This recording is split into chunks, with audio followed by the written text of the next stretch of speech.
अस्सलाम वालेकुम। आज हम स्टीवन बार्टलेट की नई किताब the diary of a CEO, कारोबार और जिंदगी के 33 कानून पर बात कर रहे हैं।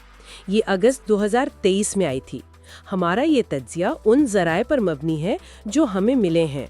तो ये किताब बार्टलेट के अपने तजुर्बात, उनका बिजनेस सफ़र और जो मशहूर इंटरव्यूज़ वो अपने पॉडकास्ट पर करते हैं, उन सब का निचोड़ है। जी बिल्कुल। और ज़राए से पता चलता है कि किताब का स्ट्रक्चर काफ़ी साफ है। 33 कानून हैं छोटे छोटे, जिन्हें उन्होंने 4 हिस्सों में बांटा है: ज़ात, कहानी, फलसफा और टीम। अच्छा, 4 स्तून। जी, हर चैप्टर में कानून की वजाहत होती है, फिर बार्टलेट की अपनी ज़िंदगी से या किसी इंटरव्यू से कोई कहानी, और आखिर में कुछ अहम नुकात। इसका लेआउट मतलब समरी वगैरह जो दी है, उससे पढ़ना आसान हो जाता है। तो आइए देखते हैं इन ज़राए की रोशनी में कि इस किताब में क्या खास बात है, इसका अंदाज कैसा है। देखिए, ज़राए जो हैं वो ये बताते हैं कि किताब का अंदाज बहुत आपके लिए काबिल रसाई है। पढ़ने वाले को लगता है जैसे कोई बात कर रहा हो। बहुत रवां है और अक्सर हौसला भी बढ़ाती है। इसमें कुछ अमली फ्रेमवर्क भी दिए गए हैं, जैसे एक है अपनी बाल्टियां भरें। अपनी बाल्टियां भरें, ये क्या है? हाँ, ज़राए के मुताबिक इसका मतलब है 5 चीज़ों में तवाज़ुन रखना: आपका इल्म, आपकी महारतें, आपका नेटवर्क, वसाइल और आपकी साख। यानी लंबी कामयाबी के लिए इन सब का साथ चलना ज़रूरी है। ये तो दिलचस्प बात है। मतलब सिर्फ एक चीज पर फोकस नहीं करना। अच्छा, और कोई अमली नुक्ता जो ज़राए ने खास तौर पर बताया हो? जी, एक और अहम कानून, कानून नंबर 21, मुकाबले से ज़्यादा नाकाम हों।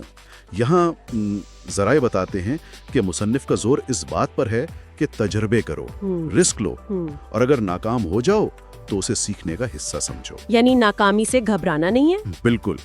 ये ख्याल कि जल्दी नाकाम होना असल में जल्दी सीखना है, ये किताब का एक आपके लिए मरकजी पैगाम है। ये बात तो काफ़ी मुतासिर करती है, खासकर जब हम बार्टलेट की अपनी कहानी देखते हैं। तालीम अधूरी छोड़ी और फिर इतने कामयाब मीडिया एंटरप्रेन्योर बने। ज़राए कहते हैं कि वो अपनी नाकामियों के बारे में बहुत ईमानदार है, जिससे किताब में एक गहराई आती है। जी हाँ, वो ज़ाती पहलू यकीनन लोगों को जोड़ता है, लेकिन यहीं पर कुछ आप कह लें तनकीदी बातें भी हैं। ज़राए ये भी बताते हैं कि कुछ पढ़ने वालों को लगा कि ख़ास तौर पर कंपनी कल्चर और टीम बनाने वाले जो हिस्से हैं ना, उनमें थोड़ी गहराई कम है। अच्छा, मतलब अमली मशवरे कम है? हाँ, मशवरे थोड़े अमूमी से लगते हैं।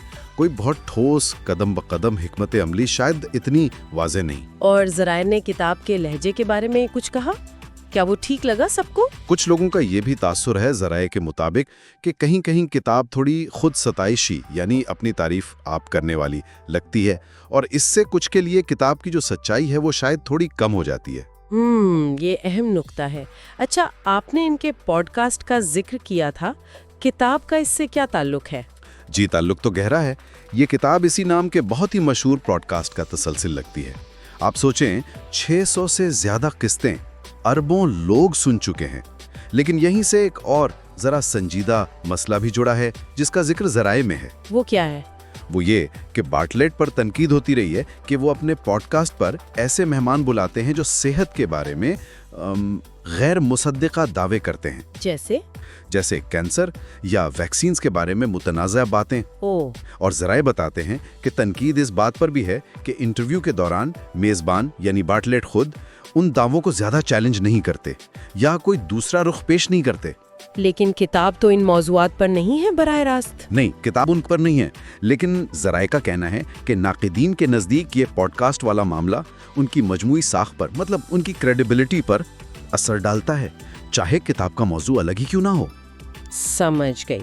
तो इन तमाम बातों को सामने रखते हुए ज़राए के मुताबिक ये किताब किन लोगों के लिए ज़्यादा बेहतर रहेगी? मजमूई तौर पर ज़राए का तज्जिया ये कहता है कि ये किताब उन लोगों के लिए अच्छी है जो तख्लीकी काम करते हैं, जो नया कारोबार शुरू कर रहे हैं, या जो स्टीवन बार्टलेट के पॉडकास्ट के फ़ैन हैं।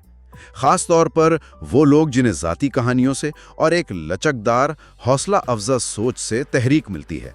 वो कानून 21 वाली बात, नाकामी वाली, शायद उन्हीं लोगों को ज़्यादा अपील करे। और किन के लिए कम मौजू होगी? शायद उन लोगों के लिए कम मुनासिब हो जो बहुत गहरी तहकीक या कोई तालीमी किस्म की सख्ती या बहुत तफसीली बिजनेस मॉडल ढूंढ रहे हैं।